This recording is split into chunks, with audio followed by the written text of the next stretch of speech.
기도하겠습니다.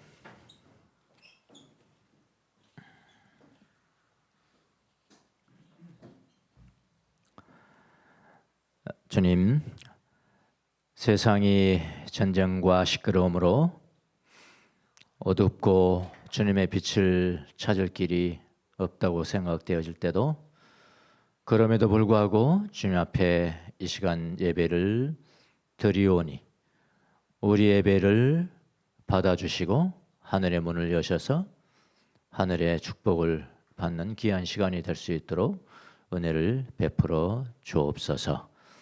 말씀을 듣는 가운데 주님의 음성이 들려지게 하시고 내 삶을 바꾸고 내 생각을 바꾸는 그런 귀한 축복을 받는 귀한 시간 될 수 있도록 은혜를 베풀어 주옵소서.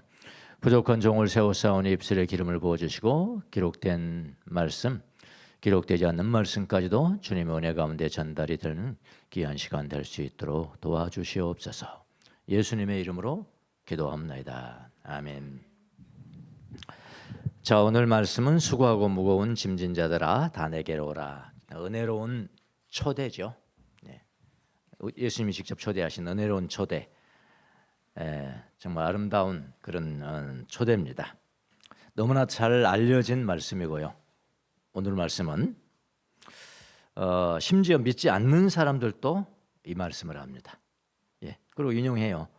믿지 않는 사람들도 이 말씀을 알고 인용을 합니다. 여러분도 또 다 암송하고 계시죠. 최소한 이 정도는 암송하잖아요. 할 수 없고 아니면 할 수 없고 대부분은 이제 암송을 해요. 다 암송.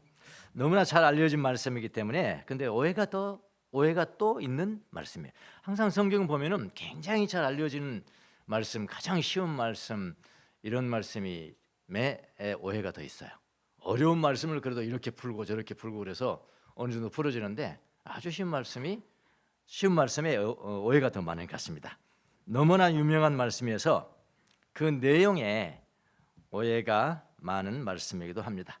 자, 오늘 여러분 설교 들으면서 마음을 한번 잘 살펴보세요. 나는 바르게 해석하고 적용하고 있는 것인가? 잘 이해를 하고 있는 것인가? 자, 눈에 띄는 몇 가지 오해들이 있습니다. 이제 불교 신자들은 다 아는 예화 하나 들어보겠습니다. 한 스님이 스님들도 다 자기 스승 스님이 있어요. 스승 스님에게 물었습니다. 나는 물건 하나도 가지고 오지 않았는데 아마 수련을 가나 보죠. 다른 물건 하나도 가져오지 않았을 때 어떻습니까? 그러니까 스승 말 내려놓아라 그러는 거예요. 제자한테 내려놓아라. 제자가 다시 이제 대답 나 한 물건도 가져오지 않았는데 무엇을 내려놓으란 말입니까? 그러니까 스승 말 내려놓기 싫으면 짊어지고 가거라. 그러니까 이렇게 말씀했는데 바로 이 말씀에 그 제자 스님이 크게 깨달았다. 그래서 뭘 깨달았는지 난 안 알게 드릴게요. 여러분도 한번 깨달아 보시기 바랍니다. 불교에서는 아주 유명한 그 명언입니다. 자, 수고하고 짐진 사람은 모두 내게로 오너라. 이 말씀을 어떤 사람들은 내가 보이는 짐, 하여튼 내가 분명히 이렇게 손에 잡을 수 있는 어떤 짐을 진 사람으로 이해하는 사람들도 있어요. 그래서 그 짐을 이렇게 내려놓으라. 그러니까 우리 찬양도 그런 거죠. 짐을 예수님 발 앞에 내려놓으라고 말씀하시는 것으로 이해를 합니다. 또 조금 더 나가면요, 우스갯소리가 나와요. 더 나가면 뭐라고 하냐면은 왜 내려놓아요? 제가 왜 예수님 앞에 내려놓을까요? 그러니까 예수님께서 발 앞에 내려놓는 모든 것은 내가 다 가지고 가겠다. 그럼 누가 이익 때문에 누가 예수님만 이익 보는 거는 거죠. 그렇게 하고 웃기도 합니다만은 그게 이제 전형적인 오해입니다. 예수님이 수고하고 무거운 짐진 사람은 다 내게로 오라고 그랬지. 거기서 맞추는 거예요. 다 내게로 오라. 짐을 내려놓으라고 말씀한 적이 없어요. 그건 다른 문제입니다. 또 그건 또 다른 데 가서 물어봐야 돼요. 여기서 그런 말 물어보면 안 돼요. 짐을 내려놓으라고 말한 적이 없어요. 예수님이요. 내게로 오라고 그랬죠. 오라고. 그렇게 이야기를 했습니다. 예수님이 말씀하시는 것은 수고하고 무거운 짐진 사람이 쉼이라는 것을 얻는 길이 있다는 것을 말씀하시는 것이지, 짐을 내려놓는 것을 가르치는 것은 아니라고요. 그건 다른 데서 찾아봐야 된다고요. 성경을 정확하게 이해하려면 예수님 말씀하는 것은 뭐냐면 수고하고 무거운 짐진 자는 예수님께 나와서, 결론 이겁니다. 나한테 배워라. 나한테 배우라는 거예요. 예수님께 배워라. 그거예요. 짐 내려놓으라는 거 아니에요? 예수님께 배워라. 또 어떤 사람은 본문을 또 이렇게 이야기도 합니다. 그거 참 좋은 말씀이지. 이거 너무 좋은 말씀이지. 너무나 좋은 말씀인데 저렇게 되면 얼마나 좋겠는가. 그러니까 저렇게 다 짐 내려놓고 나는 완전히 펑퍼짐하게 쉬고 이러면 얼마나 좋겠는가. 뭐 그런 이야기예요. 얼마나 좋겠는가. 아무 일도 하지 않고 평안히 쉬기만 하고 얼마나 좋겠는가. 아이, 저거는 나에게는 그림의 떡이야. 나에게는 그림의 떡이야. 예수님이나 그런 삶을 사시겠지 하고 좌절합니다. 좌절해. 이 전형적인 오해입니다. 이것도 전형적인 오해입니다. 여러분, 예수님이 약속하신 것은 쉼이에요. 단지 그냥 쉼입니다. 예수님이 약속한 것은 아주 그냥 펑퍼지만 아무것도 일 안 하고 행동을 안 해. 액티브한 사람이 인액티브가 되는 거죠. 그러면 아무것도 안 하는 것이니까요. 아무것도 안 하는 아주 평안한 삶, 혹은 아무것도 행하지 않고 막 잠만 자는 거야. 잠만 자는 그런 상태, 그런 상태를 약속했다고 생각하는데 그것도 오해입니다. 예수님이 그거 약속한 거 아니에요. 예수님 그런 약속 한 적이 없습니다. 예수님은 이 세상의 슬픔과 갈등으로부터 자유를 약속하신 적이 아니에요. 이 말씀 가운데서는 최소한 그 찾으면 다른 곳에 찾아보세요. 다른 곳에 갈등을 겪고 슬픔을 겪고 일하고 움직이는 거예요. 움직이는 가운데 정말로 예수님이 약속하신 것은 뭐냐면은 그런 수고하고 무거운 짐진 사람들이 예수님께 가까이 와서 예수님과 관계 맺으면 이런 이야기예요.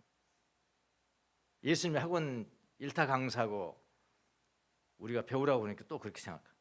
예수님이 일타 강사. 너무나 그러면 지적인 어떤 인포메이션을 넣는 겁니까? 예수님 앞에? 아니에요. 예수님 배우라는 것은 당신같이 되라는 거거든요. 나와 관계를 맺고 나 닮으면 된다. 나 닮으면 그게 배우는 거예요. 예수님 배우는 것은 학원에서 일타 강사한테 배우는 게 아니라고요. 오해가 많아요. 배운다는 게. 오히려 예수님이 약속하신 것은 수고하고 무거운 짐진 사람들이 예수님께 가까이 와서 그분과 관계를 맺는다면, 이렇게 관계를 맺는다면 그게 멍에 매는 거거든요. 맺을 수밖에 없죠. 결이 하나, 이 멍에 하나 있는데 두 분이, 내가 있고 예수님이 있으면 예수님이 가까이 있어 지금 다니는 거잖아. 이거 배우는 거거든요. 관계, 생명의 관계를 맺고 예수님을 배운다면은 우리가 삶 가운데 큰 타격을 주는 어떤 염려라든지 좌절이라든지 무력감, 죄책감, 그와 같은 짓누르는 무거운 짐으로부터 구원을 받고, 구원이라는 것은 여기서 뭐 우리가 저직신앙에서 말하는 그 죄로부터 구원, 뭐 그런 것도 이야기를 하겠지만 더 중요한 것은 구원의 현재, 지금 내가 변해가는 거예요. 지금 변해가니까 쉬워져 가요. 삶이 쉬워져 가요. 고통이 경감된 경감을 받을 수 있는 것을 약속을 하신 거예요.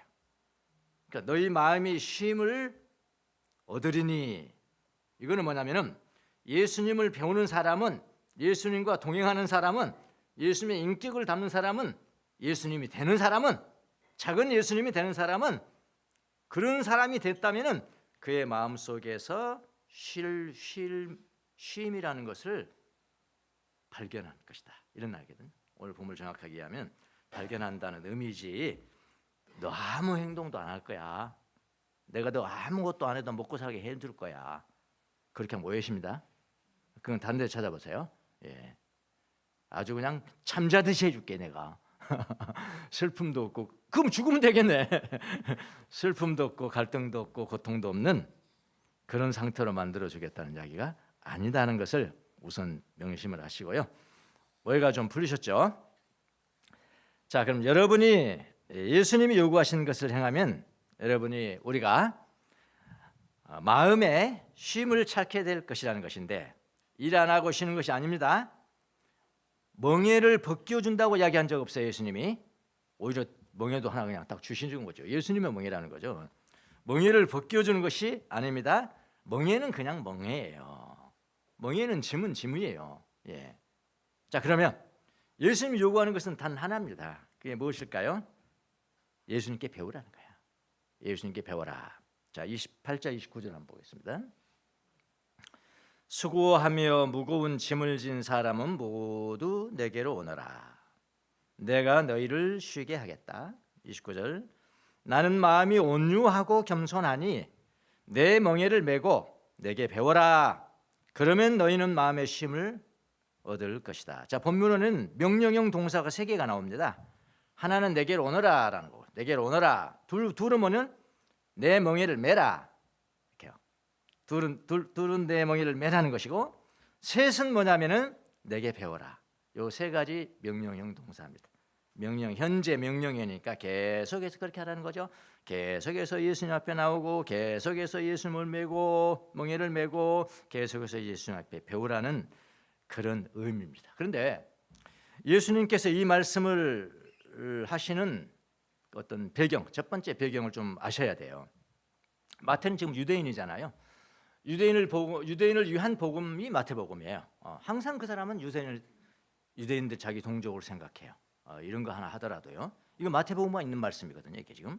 예. 유대인을 향하여 이 복음서를 기록했습니다. 여러분, 유대인 누굽니까? 바로 유대인 하면 율법이 생각나야 되는 거죠. 그렇죠? 유대인 하면 율법이 생각나고요. 유대인 하면은 안식일에 무엇을 하지 않을까? 노동 금지 법령, 노동 금지 시행령이라고 하죠. 맞습니다. 안식일 노동 금지에 관한 법률은 그건 이제 출애굽기고, 그러니까 너무 이렇게 애매하게 일하지 말아라 막 그렇게 명령했으니까, 야, 일하지 않는 것이 또 무엇이냐, 이거를 시행령으로 다 만들어 놓은 거예요. 그 유대인들이 만들어 놓은 겁니다. 시행령 어디서 많이 듣던 용어죠?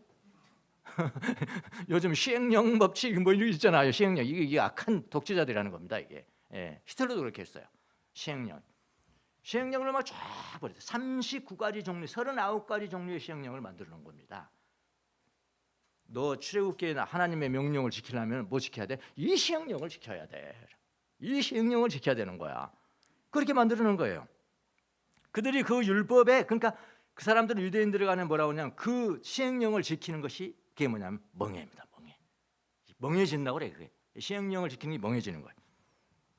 율법을 통해서 그렇게 안식일을 지켜야 구원을 얻는다고 생각하는 사람들입니다. 유대인들이 그렇다 이 말이죠. 그 사람들은 모두 율법의 멍에를 쥐고 살아가는 사람들. 그 제약이가 아니고요. 성경이 나와 있어요. 율법의 멍에다. 사도행전 15장 10절에도 보면은 이렇게 나와 있네. 그런데 지금 여러분은 왜 우리 조상들이나 우리가 다 감당할 수 없던 멍에, 이거 지금 누굽니까? 유대인들 두고 이야기하는 거거든요. 예.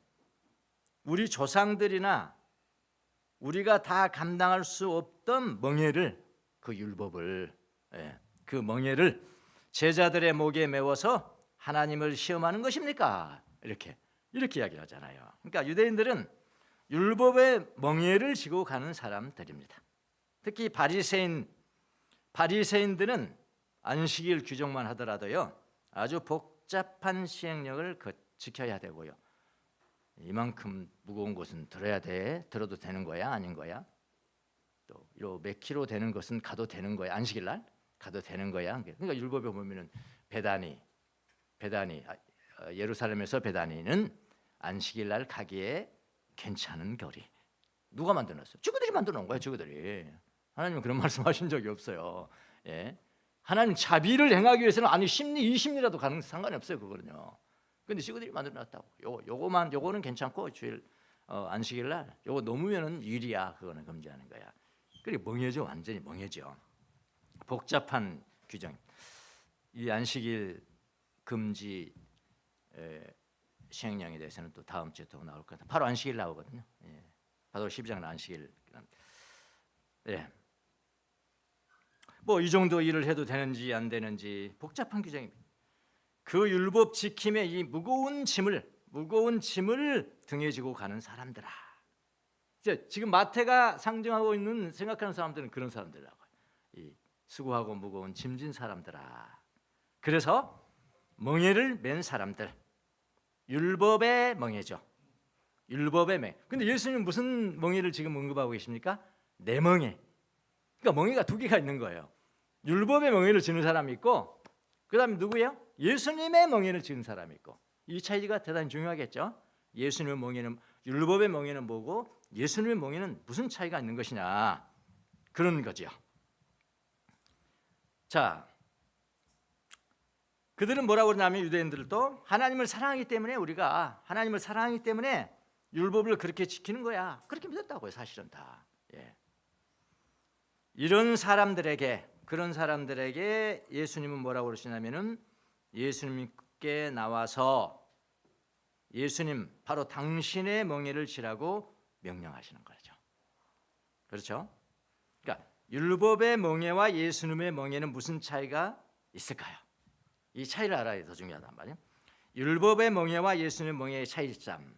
율법은 뭐죠? 율법은 보는 법의 법규잖아요. 법규. 시행령이지만 법규잖아요. 외형적인 법이에요. 그냥 거기 남아 살아 있는 거예요. 외형적으로 되어 있는 거예요. 외적인 법 규정입니다. 근데 예수님의 멍에는, 예수님은 뭐냐? 예수님의 멍에는 뭐예요? 예수님의 멍에라는 것은요, 곧 예수님입니다. 예수님의 멍에는 인격이에요. 여러분, 법과 인격이 달라요. 예수님은 사람이시잖아요. person이에요, person. 율법의 멍에는, 율법은 법이라니까. 기록해 되어 있는 그 십계명에 기록해 있는 법이고, 자기들이 만들어 놓은 시행령 법이잖아요. 법이고, 예수님의 멍에는 예수님 당신이시라니까요.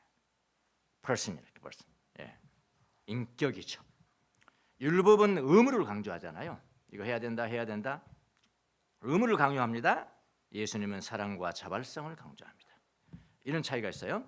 율법은 무자비합니다. 율법은 무자비합니다. 예수님은 자비로우신 분이죠. 인격이니까. 율법은 복종을 요구하죠. 예수님은 인격이시고 예수님에게 배움을 요구합니다. 결정적인 차이. 예수님에게 배움을 요구합니다. 나 닮아라는 거죠. 나 닮아라. 예수님 닮아라는 거죠. 그러니까 우리가 배우다라는 단어를 보면은 지식과 정보의 전달이라고만 생각하기가 쉽습니다. 하도 배운다는 건 지식, 어떻게 보면 지식 만능주의에 살고 있죠. 지식이 높으면은 뭐 다 성공하는 거라고 생각하는 거죠. 그렇죠?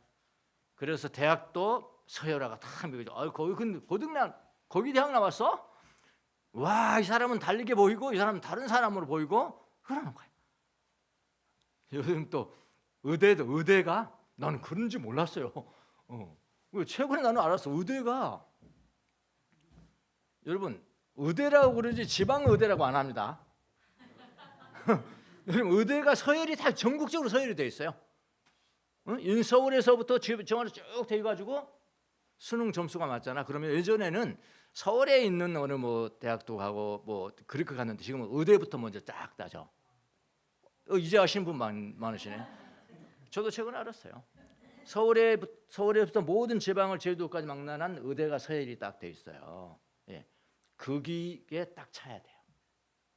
타고 난 다음에 그 다음에 어디로 가시는지 아십니까? 서울대학으로 가는 거예요. 그러니까 서울대 의대는 제일 꼭대기 있겠네요. 지식하면 그렇게 이제 권력이 되고, 만능이 되고, 성공이 되고 그렇게 된 거죠. 그래서 여기 배우다 그러면 저도 처음에는 그냥 예수님께 배우라니까 예수님께 배우면 진짜 똑부러지겠네. 예수님 일타 강사? 예수님이 일타 강사일까? 저도 그렇게 생각했습니다. 배우다라는 단어를 보면은 지식과 정보의 전달하기 생각하기 쉽습니다. 우리가 그런 사회에 지금 살고 있잖아요. 근데 여기서 배운다는 뜻은 마음을 배우는 겁니다, 여러분. 예수님의 마음이 나오잖아요. 예수님, 나는 마음이 온유하고 겸손하다. 예수님의 마음을 배우는 것이라고요. 인격을 배우는 것이라고요. 예수님의 마음을 본받는 것이에요. 아니, 직접 말하면 예수님을 본받는 거예요.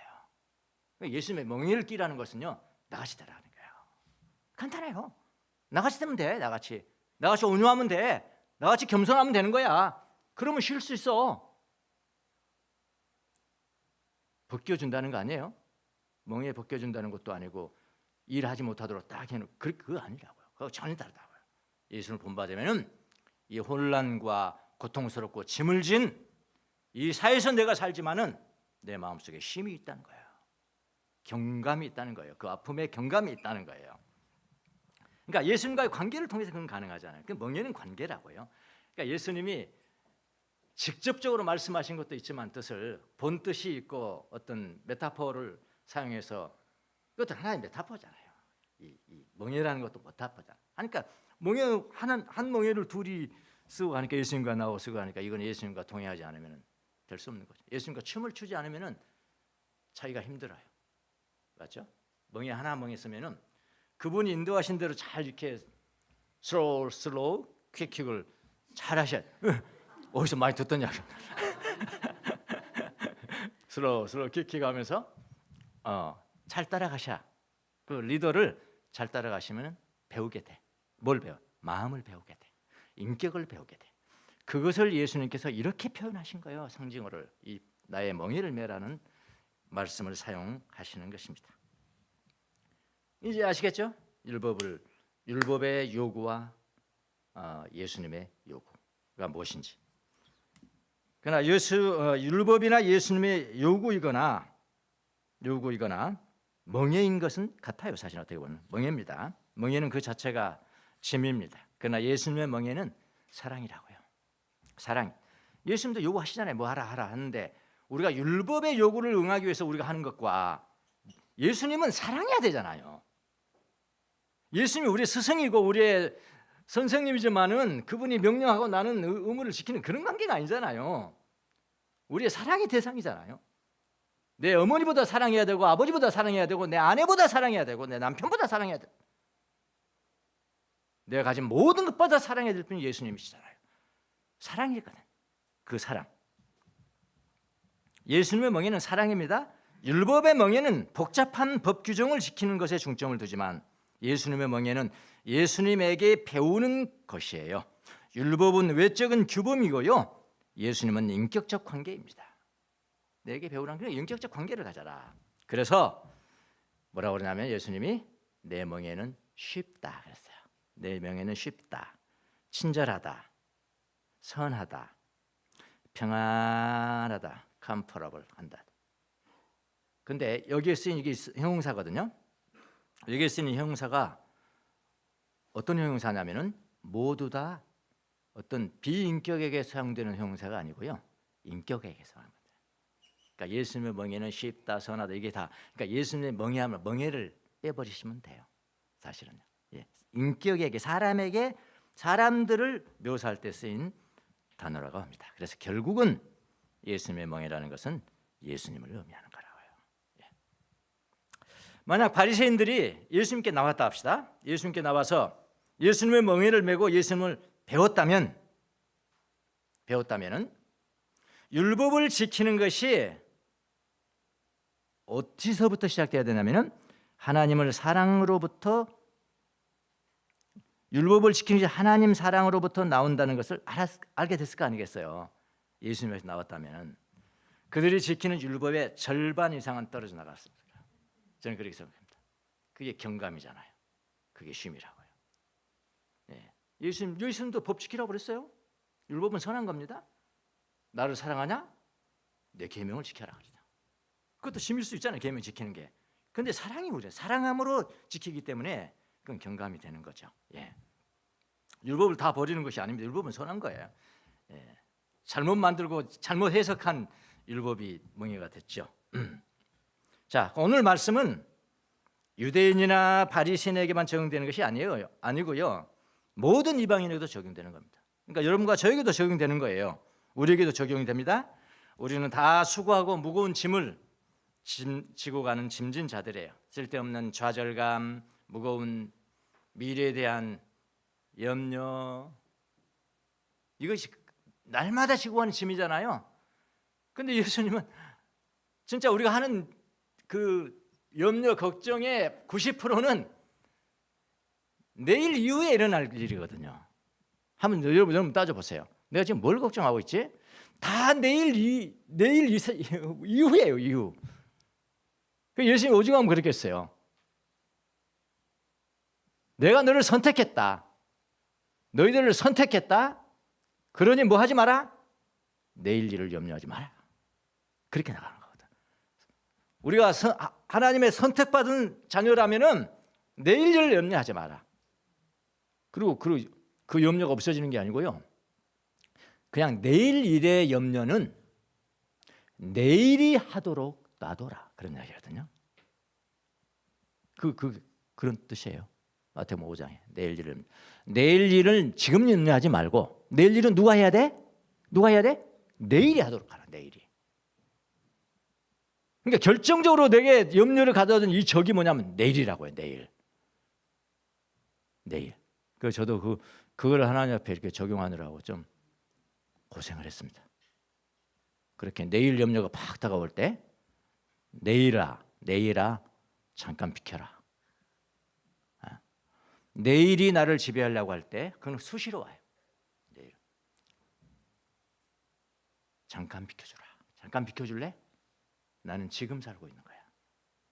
Here and now. 그게 하나님이시거든요. 네. 나는 지금 살고 있는. 내가 믿는 하나님은 과거의 하나님이 아니고 미래의 하나님이 아니고 지금의 하나님이야. 그래. 내일 와. 내일 내가 살아있으면 내가 또 할게. 내일 분만 내가 걱정할게. 예, 그날의 괴로움은 그날로 맞지. 그러니까 그날에 소화해야 될 염려가 있다는 거예요. 그것만 하래요. 만약 하려면 그것만 하라는 거예요. 근데 우리의 모든 미래는 99%는 미래일 거거든요. 예, 이게 우리 짐이죠. 무거운 염려, 미래에 대한 염려, 쓸데없는 죄책감, 이런 것들로 무거운 짐진다집니다. 누가요? 여러분과 제가요. 우리가 시험을 얻으려면 예수님께 나와야 돼요. 예수님의 멍에를 지시합니다. 그리고 예수님을 배워야 하셔요. 그리고 예수님의 제자가 된다는 것은 배운다는 건 제자잖아요. 뭘 배우냐면은 온유하시고 겸손하신 큰 스승이신 예수님을 내가 곁에 두었다. 그렇게 이해하시면 되겠습니다. 우리가 스승의 무엇을 닮아가야 될까요? 예수님의 온유하심과 겸손하심을 배우는 것입니다. 예수님처럼 결국 우리가 온유하고 겸손한 사람이 되는 거예요. 그래서 예수님의 제자의 가장 큰 캐릭터가 뭐냐? 가장 두드러진 캐릭터가 뭐냐? 그건 온유와 겸손이에요. 그건 제 이야기가 아니고요. 바울 사도가 이야기를 했습니다. 바울 사도가 그런 이야기를 했어요. 고린도후서 10장 1절을 보면 나 바울은 그리스도의 온유하심, 그리스도의 온유하심과 관대하심, 이게 겸손이거든요. 그리스도의 관대하심을 힘입어서. 그러니까 바울의 캐릭터가 다른 뭐 능력이 있고 막 글 잘 쓰고 그게 아니에요. 예수님의 온유하심과 예수님의 겸손하심, 나의 가장 큰 캐릭터다. 여러분을 권면합니다. 이렇게 나가잖아요. 그러니까 바울이 최고의 캐릭터로 내세우는 것이 바로 예수님의 온유와 예수님의 겸손입니다. 자, 그럼 온유가 뭘까? 온유하면 좀 사실 어떻게 보면 좀 추상적이죠. 온유하면 아예 힘없이 매갈이 없는 건가? 온유하면 매갈이 없는 건가? 예. 그거하고 좀 다를 수 있어요. 뭐 그런 면이 있을 수도 있겠죠. 예. 내 주장 팍 하지 않고 힘쓰지 않고.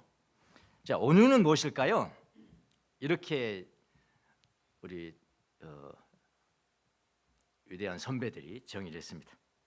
모욕을 당하고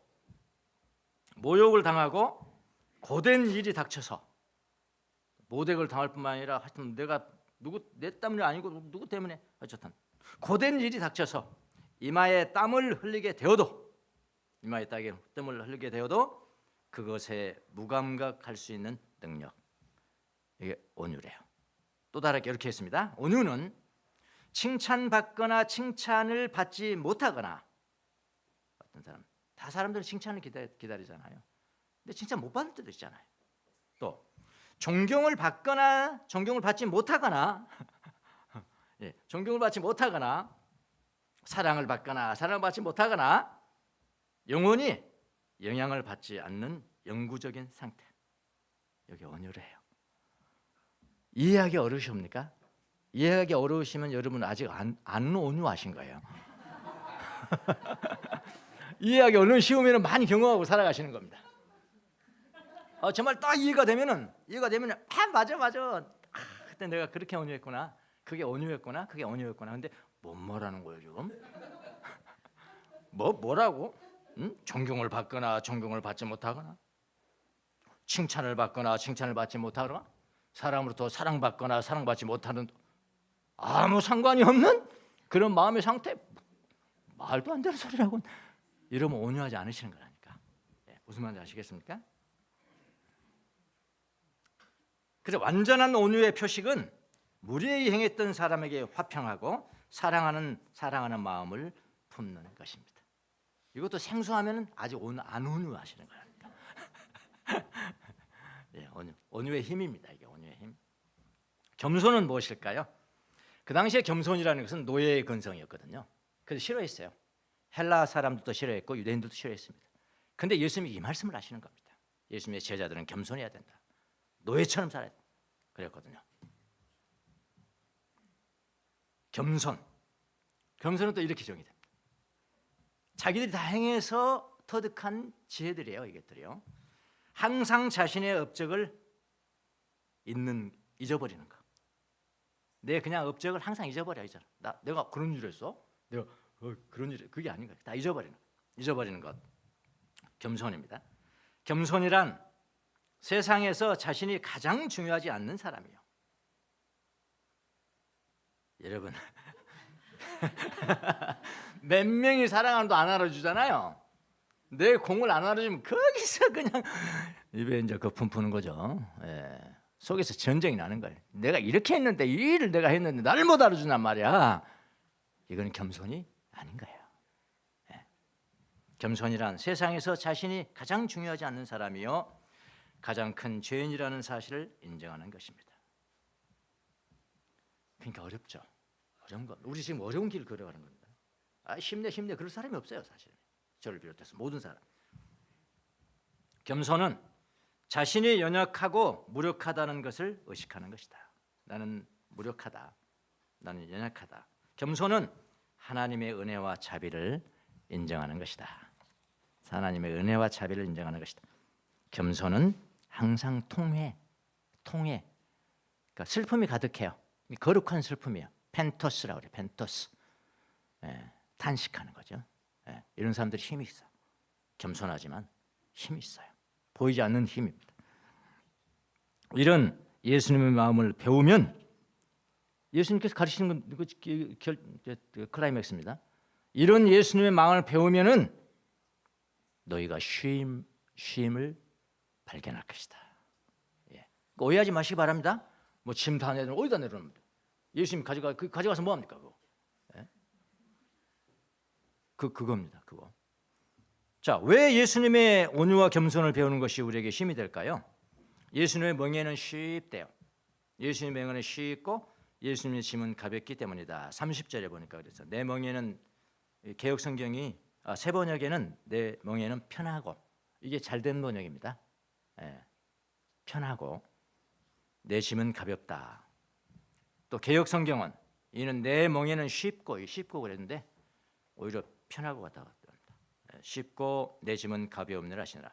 예수님을 배우는 것이 쉼이 되는 이유는 예수님의 멍에는 쉽고 예수님의 짐은 가볍기 때문입니다. 예수님의 멍에를 지는 것은 예수님과 동행하는 것이다. 그 멍에는 쉽다는 것은, 쉽다는 언어는 크레스토스인데, 이 단어는 형용사로 선하고 친절하고 편안하고 유연해요. 유연한 그 뜻이에요. 사람에게만 쓰인다고 그랬죠. 사람에게만 쓰이는 형용사입니다. 그러니까 예수님과 동행하다 보면은 내 성품이, 내 마음이 선해져요. 안 선하다고요? 그러면 여러분이 멍에를 끌고 가는 겁니다. 예수님 이리 오세요. 그럼 예수님 아무 말도 안 하시고 가세요. 그게 동행은 아니지 않습니까? 그렇죠? 가세요. 그냥 이렇게 내가 하도 내가 그냥 성질이 지랄을 갔다고 예수님 바로 떠나버리시는 건 아니거든요. 예수님 그러신 분이 아니에요. 온유하시다니까요. 겸손하시다니까요. 끝까지 참으시다니까요. 자기를 배반할 줄 아는 가룟 유다를 향해서도 끝까지 성만찬까지 하신 분 아닙니까? 발을 씻어주시고 그렇게 참으셨지 않습니까? 여러분에게도 참으셨잖아요. 저에게도 참으셨어요. 수십 년 동안 예수님 모르고 배반하고 다녔지만, 그러니까 내가 막 멍에는 졌어. 내가 아니요, 내 주장은 이것입니다. 그럼 예수님 가세요. 가시지만 예수님의 성품 못 배우는 거죠. 그렇지 않습니까? 배울 길이 없죠. 그건 동행이 아니거든요. 예. 그래서 그분과 동행하다 보면 내 마음이 예수님 마음처럼 선하고 친절하고 편안하게. 여러분 다른 사람이 여러분을 편하다고 하십니까? 그렇게 나타나야 돼. 그 예수님이 계시는 거거든. 이 사람을 만나면 편안해. 이 사람을 만나면 N극과 N극이 만나고 S극과 S극이 만나서 또 저기서 보면 막 가슴이 이렇게 두근두근해. 그럼 이거 편안한 게 아니거든요. 근데 예수님의 마음을 닮으면은 편안하단 말이에요. 여러분 다 편안한 사람이 되시기 바랍니다. 이게 지금 쉬는 사람이거든요. 쉬는 사람. 네, 예수님을 배우면 진리, 진짜 진리. 어떤 누가 이런 진리를 가르쳐 주십니까? 헬라의 무슨 위대한 지혜자들이 가르쳐 줬어요? 누가 가르쳐 줬어요? 예수님만이 가르쳐 주시는 거죠. 편안한 성품으로 바뀌는 겁니다. 그러면 내 마음 안에 쉼이 형성이 돼요. 쉼이 형성이 뭐 안 그러겠어요. 예수님 마음을 닮은 것이니까. 근데 예수님의 짐은 가볍다는 것은 예수님과의 관계를 맺게 되면은 예수님의 계명을 지키는 것이 의무감이 아니라 사랑에서 나오잖아요. 여러분 사랑하는 사람을 위해서는 여러분 노동입니까, 여러분? 이것도 이해 못하신 분 있다면은 사랑해 본 적이 없는 거네요. 사랑해 본 적이 없는 거예요. 막 결혼하게 선 보고 결혼하고 할 때 이게 뭐 그냥 조건만 보고 왔을 거야. 조건만 보고. 조건만 보고 결혼하면 여러분 이거 막 노고하는데 내가 왜 부인을 위해서 고생하냐 이거요. 요즘은 젊은 그런 사람도 있대요. 너 왜 결혼하냐 그랬더니 내가 왜 고생해서 이 마누라를 먹여 살립니까? 그게 말이야 뭐야 이게 지금? 사랑이잖아요, 사랑. 부부는 사랑이잖아요, 사랑. 사랑하면은 내가 아무리 고생하더라도 그게 여러분 고생으로 안 여겨지잖아요. 짐이 아니잖아요. 예수님이 그 말씀하시는 내 짐 가볍다. 왜? 사랑으로 하는 것이기 때문에. 예. 사람도 똑같다라는 생각이 들거든요. 예. 그렇게요. 나를 사랑하면 나의 계명을 지킬 것이다. 그래 예수님이 그랬거든요. 지키는데 계명을 지켜야 돼. 예수님 사랑해도. 근데 그게 짐이 가볍다. 왜냐하면 사랑 때문에 하는 것이니까.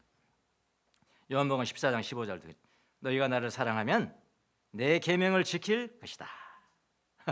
예. 그러니까 멍에는 지는 거예요. 멍에는 멍인 겁니다. 예. 예수님을 사랑하면 예수님의 계명을 지킵니다. 사랑으로 계명을 지키면은 무거운 짐이 아닙니다. 그래서 내가 온유하고 겸손하고 친절하고 편안함으로 변화가 되면 내 마음 변화되면 내 삶에서 쉬는 것을 내가 편할 거다 이런 이야기. 쉼을 발견할 거고 다른 사람들 볼 때도 편할 거다. 예, 여기 이 부분은 원어로 한번 보겠습니다. 헬라어 선생님 오셨네. 뭐 안 됐어? 그럼 놔두고요. 예. 예, 여기가 여기 뭐냐면은 요걸 볼게요. 너희 마음에 너희가 쉬게 될 것이다 그런 거잖아요. 쉬게 될 것이다. 헬라어로 보면은요 좀 더 정확해져요. 예, 그죠? 어떠냐면은 너희 마음들에게서 이런 이야기예요. 이게 삼격입니다. 삼격. 타이스 푸시카이스 쉬머니까 너의 마음들에게서 그다음에 쉼 아나파오 안 아프다. 그 쉼이거든. 안 아프다. 아나파오 그 쉼을 이러면 그다음에 유레세테 그러니까 발견할 그 미래인데 그러니까 유레카가 여기서 나오죠. 유레카, 유레스코 할 때 유레카는 그냥 뭐 가다가 그냥 얻었어, 나 발견해, 실물 얻을 것이오, 얻었어. 그런 거면 그런 감성이 거기 안 들어간 거예요. 예. 야, 예수님 닮아가다 보니까 내가 변해가는 거야. 내가 예수님 닮아가는 거야. 온유하고 겸손하고 좀 편안하고 사람이 뭐 칭찬 그런 거 뭐 사람한테 뭐 칭찬 안 받아도 상관없어. 나는 아무 의미가 안 들어. 나는 예수님 앞에만 있으면 돼. 예수님 동행하고 사랑스럽고 그렇게 하는데 하다 보니까 내 삶 푸시케는 그냥 내 삶이라고 하면 돼. 라이프. 내 삶에서 뭘 발견하냐면은 쉼을 어떻게 발견하냐? 아주 신비롭게 와 찾을 것이다. 그렇게 해야 돼. 와, 내 마음이 이게 변했네. 내 마음에서 이런 게 있었네. 이렇게 우리의 삶에서 쉼이라는 것을 놀랍게 발견할 것이다. 그 유력하는 거야. 와, 쉼이야다. 나한테도 이런 게 있었네. 이렇게 되는 거예요. 예수님의 짐은 가볍습니다. 사랑하는 사람을 위해서 어떤 노고도 단마음으로 시행합니다. 예수님을 사랑해서 여러분 어떻게 순교할 수 있을까? 고민 많이 하셨죠? 간단합니다. 예수님 사랑하면 그런 순교도 작아져요. 그 순교의 짐이 완전히 작아져요. 예수님을 사랑해서 목숨까지 내어놓는 순교자들에게는 죽음까지도 가벼운. 그러니까 염려하지 마세요. 얼마나 슬펐을까? 그런 거 염려를 접으세요. 그 짐이 가볍습니다. 예수님을 사랑하기 때문에 그런 거예요. 예수님은 배우기 매우 힘들어하는 제자들에게도 오래 참으셨고요. 넘어지는 제자들에게도 오래 참으셨고요. 여러분이 아무리 70번씩 7번이라도 죄를 진다 하더라도 예수님은 참으세요. 가룟 유다에게 그랬습니다. 마지막 성만창 세조시까지도 가룟 유다를 배제하지 않았어요. 베드로에게도 그랬습니다. 모욕하는 로마 병정들에게도 그랬어요. 저에게는 더 그렇고요. 예수님의 멍에를 메고 배우면은 내가 변하는 거예요. 상황이 변하는 게 아니라고요. 노고가 없어져 버리는 게 아니라고요. 짐이 없어져 버리는 게 아니라고요. 내가 변하는 거라고. 내가 변해서 그런 짐을 가볍게 지는 사람으로 변하는 거예요.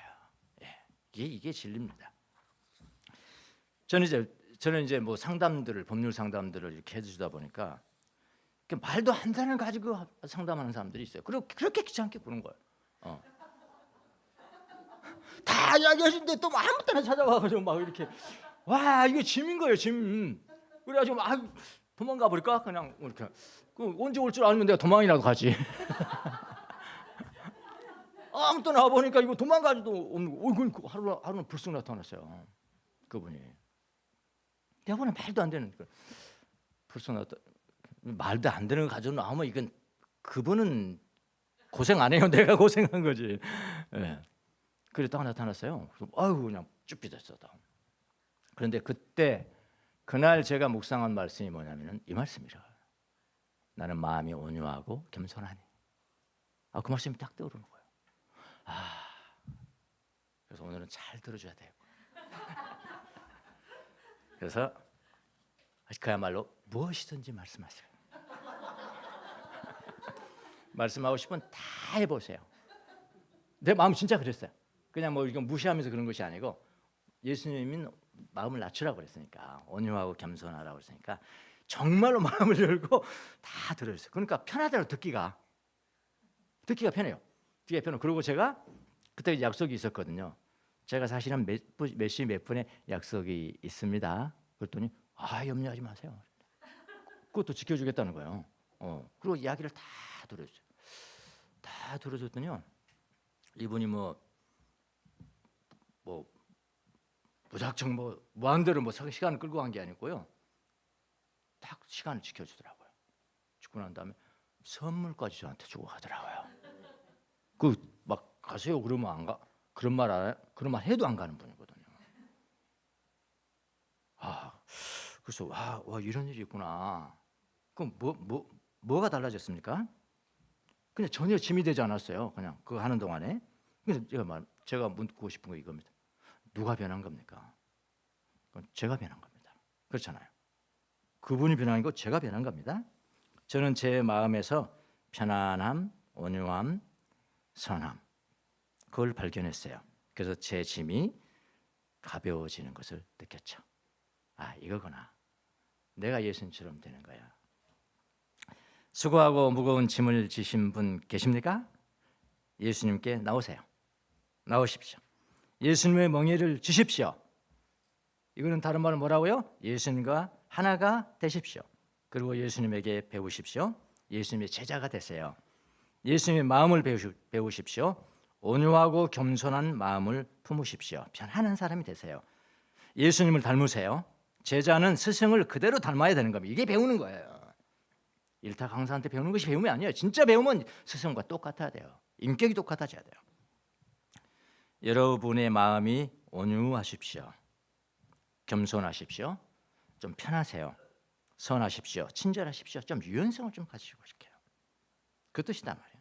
크리스토스가 결국은 예수님처럼 되세요. 예수님처럼 되시면은 용서하지 못하는 무거운 짐도 조금 쉬워질 거예요. 예, 조금 쉬워질 거예요. 예, 경감이 될 거예요. 그 리프레시예요. 오히려 이 쉼이라는 것은 인액티비티가 아니고요. 리프레시예요. 리프레시. 좀 쉼을. 그러니까 현실적으로 다가와야죠. 말씀이. 결국 예수님처럼 되시면 여러분의 마음에서 편안함, 조금 쉼은 리프레시해질 거예요. 외부 환경은 그대로인데 여러분과 제가 예수님이 되시면 그때 리프레시하다 된다. 그러면 좀 내가 짊어지고 갈 수 있는 짐이라면은 오늘 거라면은 짊어지고 갈 수 있지 않습니까? 무너지는 것은 내일 것 같이 해야 막 무너져 버리는 거니까 예수님을 그렇게 배우셔야 돼. 예, 내게 배우라. 그러면 너희 마음에게서 쉼이라는 이 보물을 발견했다. 이렇게 와 이거구나 이렇게 할 수 있게 될 것입니다. 시 하나 보고 가겠습니다.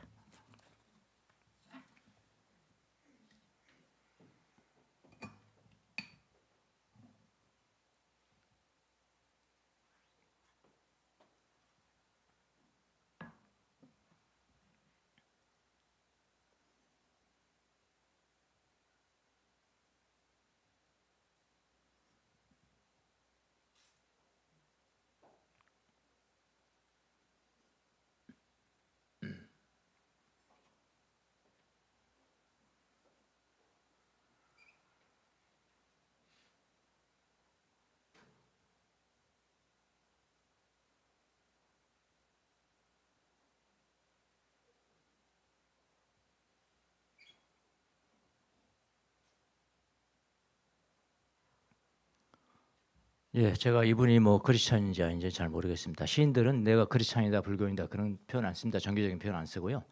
글로 나타내는 거죠. 예, 이제 뭐 크리스찬인지 아닌지는 모르겠지만 그건 상관없어요. 이 시는 밖으로 나온다면은 이제 객관적 표현들이 인간의 마음의 표현적이 되는 거죠. 분명히 이분은 예수님과의 동행, 멍에를 메고 가는 것을 염두에 뒀을 거라는 생각이 듭니다. 여러분 모두가 다 예수님의 멍에를 메는 삶을 사시기를 예수님의 이름으로 축원합니다. 기도하겠습니다. 주님, 무거운 짐을 지고 수고하고 내 지식을 다하고 내 힘을 다해도 무겁고 내일 염려까지 해야 되고 10년, 20년 후에 염려까지 해야 되고 그런 세상에 살고 있습니다. 주님, 수고하고 무겁습니다. 주님의 마음을 본받기를 원합니다. 편하고 쉽고 온유하고 겸손한 주님, 그 주님과 함께 주님의 멍에를 메고 춤을 추게 하여 주옵소서. 내 뜻대로 내 방향으로 가는 것이 아니라 예수님의 뜻대로 예수님의 방향대로 춤을 추는 귀한 그리스도인들이 다 될 수 있도록 도와주시고 그래서 예수님 본받고 이 세상에 살아가면서 조금은 편하고 사랑이 느껴지고 칭찬이 있건 없건 존경을 받든 안 받건 칭찬을 사랑을 받건 안 받건 나에게는 별 충격을 주지 아니하는 그런 좀 편한 삶을 살아가는 하나님의 은혜로